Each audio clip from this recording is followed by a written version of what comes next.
broadcaster that the silver industry is thriving fairly well. For him, many are beginning to acknowledge the importance of silver.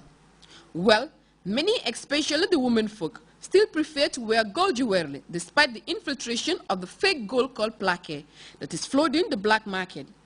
Though it is not highly popular and does not fetch a lot of money, aside from the health benefits, however, when handled with care, many people believe silver can stand the test of time. Aissatou Badiansar, Grts. The death has been announced of the former Vice President of the Gambia, Hassan Musa Camara. Camara died at age 90 at his residence in Banjul on Sunday afternoon. The high point in Camara's long and historic political career was between July and August 1981, when he was the Vice President. An armed insurrection led by Kukoy Samba Sanyang attempted to topple the legitimate government of former President Sadauda Kairaba Jawara. He left government years later and found the opposition Gambia People's Party GPP. We have an excerpt of an interview he granted to GRTS in 2009, where he spoke, among other things, about the composition of the first cabinet shortly after the attainment of independence on 18th February 1965. The 18th of February, after the parade, we went into the cabinet office and the president swore the new cabinet and ordered that we go out at the back of the State House. If we may go around and through the names. Yes, this is who? Sheriff Diba. Okay. This is Sadauda Jawara. Okay. This is Sir John Paul. He was the governor then. And this is the Duke of Kent, who represented the Queen at the independence celebrations. This is Sheriff Sise. The late Sheriff Sise. And this is late Badra Njai. This is Hatib Jane. He was Deputy Secretary to the Cabinet. This is Sir Philip Bridges. He was the Attorney General. Okay. This is Jared Duffy, JLB Duffy. This is Haman Kanyi. This is myself, Hassan Musa Kamara. And then this is Yusufa Samba. He was Minister without portfolio. And this one is Bintin Lane. He was Secretary to the Cabinet. Yes, the first Secretary to the Cabinet at independence, and Hatib was his deputy.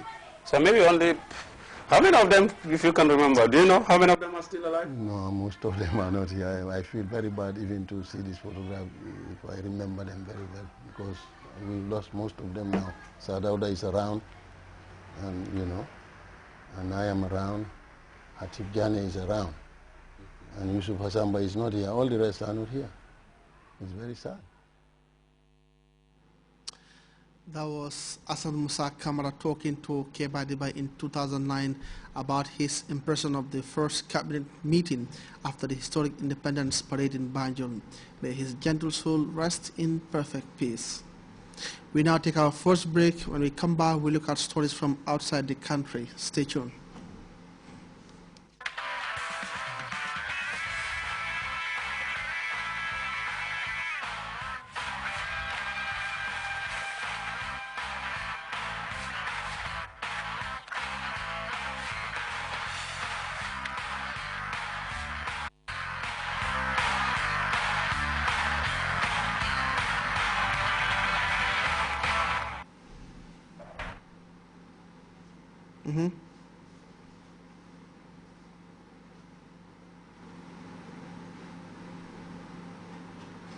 Welcome back. France's Foreign Minister Laurent Fabius has traveled to China for talks on the U.S.-Russia deal, which aims to strip Syria of its chemical weapons. This as U.S. President Barack Obama welcomed the deal, saying progress has been made, but stressed that more work needs to be done. CNN's David Mackenzie has the latest from Beijing.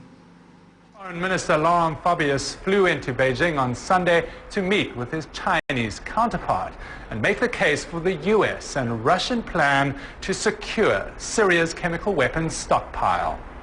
China never wanted a military strike, so it's throwing its weight behind the plan.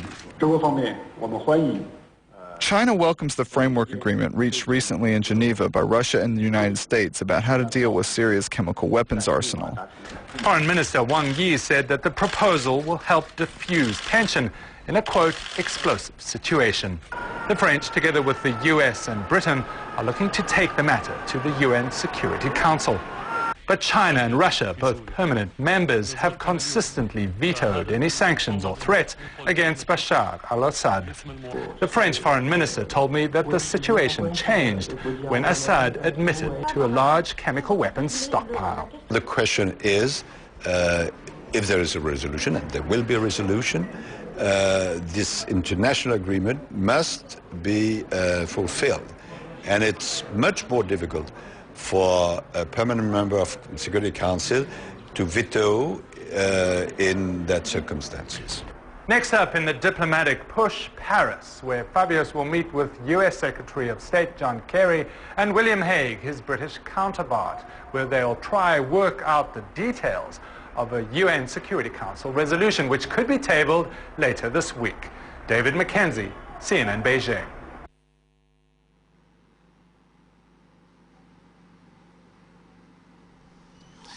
And before we go, a reminder of our headlines once again. We take our second break now.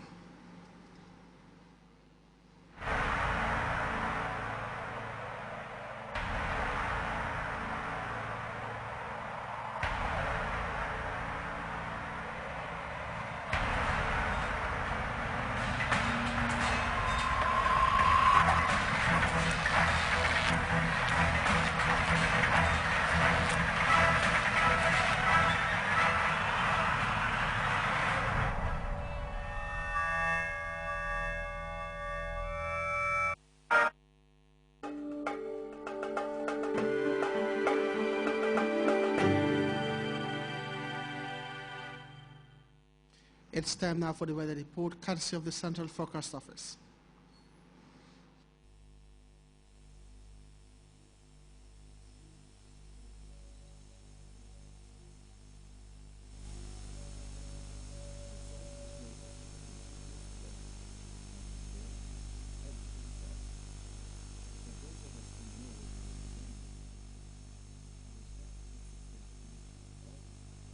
Is easily confirmed. The River Gambia provides nutritious delicacies as food, while it provides its wildlife a balanced ecosystem. This river, as a sanctuary, is committed to its inhabitants' needs without season. And as you travel along, all these values are replicated in one company, Elton. Just like the River Gambia, leads in its commitment to values that matter most. Elton, championing the vision for a new generation.